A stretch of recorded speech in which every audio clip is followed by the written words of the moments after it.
अगर बंदा जमने वाला होता है हुक्म पर, तो अल्लाह ताला उसके जमने की वजह से अपने हुक्मों पर अमल करने का बदला भी देगा और हालात के बर्दाश्त करने का बदला भी देगा, दोनों तरफ से।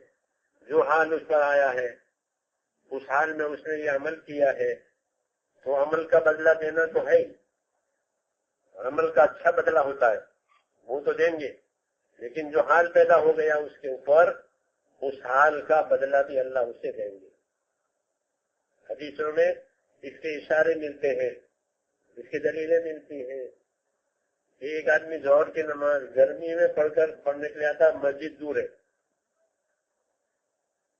मस्जिद, वो जोहर की नमाज गर्म हो जाता है माहौल, तो वो गर्मी बर्दाश्त करके जोहर में आ गया, उसके लिए उसकी फजीलत है जोहर में आने की, नमाज पढ़ने की फजीलत है। और एक आदमी सर्दी में ठंडे पानी से वुजू करना पड़ा, तो ठंडे पानी से वुजू किया और अच्छी तरह सुन्नत के मुताबिक वुजू किया, उसे वुजू का भी बदला देंगे और ठंड बर्दाश्त करने का बदला भी देंगे। इस बात वाला बकार है हदीस में। तो ये अल्लाह की एक सुन्नत है, मेहरबानी है। हालात यूं ही नहीं है, बल्कि ईमान वालों पर जो हालात आते हैं वो तरक्की दिलाने के लिए आते हैं, कि उन हालात से अल्लाह उन्हें तरक्की देंगे। क्यों? कि वो इन हालात में अल्लाह का हुक्म बजा लाएंगे। और अल्लाह देखते हैं उनकी हालत को कि वो किस हाल में मेरा हुक्म पूरा कर रहा है, इसलिए उनको हाल का बदला भी देंगे और हुक्म का बदला भी देंगे।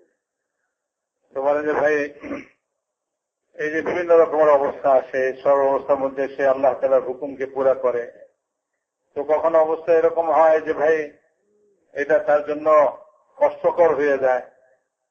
তো বলে যে সে যে কষ্ট সহ্য করে এবং আল্লাহ তাআলার হুকুমকে পুরা করে, তো আল্লাহ তাআলার হুকুম পুরা করার বদলাও আল্লাহ তাআলা দিবেন। আল্লাহ তাআলার হুকুম মানছে, এটার উপরে যে ওয়াদা আল্লাহ তাআলা করছেন সেটা আল্লাহ তাআলা তাকে দিবেন, যে সওয়াব দিবেন আল্লাহ ওয়াদা করছেন সেই সওয়াব তাকে দিবেন। আবার সে যে এই হুকুমকে পালন করার জন্য কষ্ট করলো এবং এই কষ্টকর হালতের মধ্যে সে আল্লাহ তাআলার হুকুমকে পুরা করলো, এই কষ্টকে সহ্য করার আলাদা বদলা আল্লাহ তাআলা দিবেন। দুটোটাই দুইটারই বদলা দিবেন, হুকুম পুরা করার বদলাও, আবার এরকম ভাবে সে যে হুকুম পুরা করতে কষ্ট স্বীকার করলো, এই কষ্টটারও আলাদা বদলা আল্লাহ তাআলা তাকে দিবেন। বলে যে এটা ইশারা হাদিসের মাধ্যমে পাওয়া যায়। যেমন জোহরের সময় বলে যে রৌদ্র খুব উত্তপ্ত হয়, গরম হয়, তো বলে যে একজন লোক ঘর থেকে বের হইয়া এই রৌদ্রের মধ্যে গরম সহ্য করে সে এসব মসজিদে নামাজ পড়লো, তো বলে যে এই জোহরের নামাজের সওয়াব হাদিসে পাকের মধ্যে বিশেষভাবে বয়ান করা হয়েছে। কারণ এখানে ঘর থেকে বের হয়ে জোহরের নামাজ পড়ার জন্য মসজিদে আসার মধ্যে কষ্ট স্বীকার করতে হয়।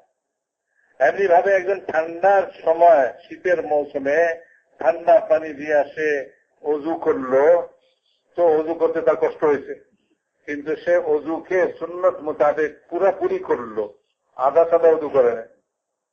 ঠান্ডা লাগে এই জন্য আধা আধি কোন রকম অজু করলো না, যে ঠান্ডার মধ্যে ঠান্ডার কষ্টকে সহ্য করে, ঠান্ডা পানির কষ্টকে সহ্য করে সে পুরা অজু করলো, অজুর সুন্নত ইত্যাদি সবকিছুকে সে পুরা করলো। তো বলে যে এইটারও সওয়াব বাঁচানো হয়েছে হাদিসে পাকের মধ্যে। তো বলেন যে যখন কষ্ট হয় এরকম সময় যে অজুকে পরিপূর্ণ রূপে করে, তার জন্য সওয়াব বাঁচানো হয়েছে।